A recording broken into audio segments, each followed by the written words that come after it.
BRIDIE Power considers herself part of the furniture at the Irish Pensioners Project.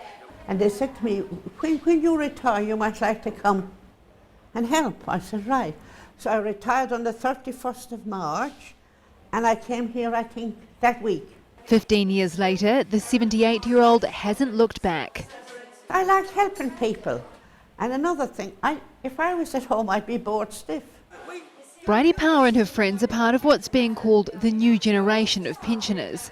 According to the authors of a new report, they're proving there's nothing to fear from an ageing population.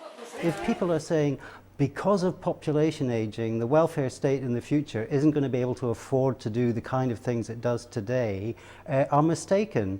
The report argues the formula used to calculate the so-called ageing population is no longer relevant.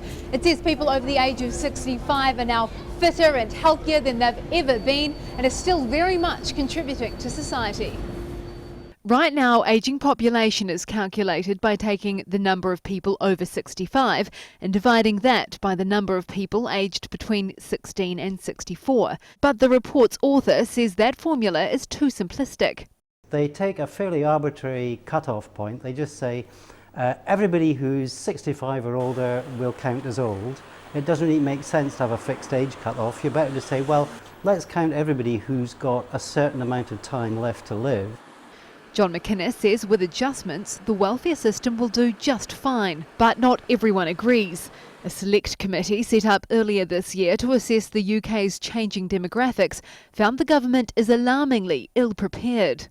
Our current health and social care system is very poor at managing these because it's designed to deal with acute conditions rather than what are called chronic conditions. It's going to need to change radically. A ticking time bomb according to some, but not one being heard in this pensioners club. BRIDIE Power says improvements to health and welfare are always needed, but the over 65s are there to help.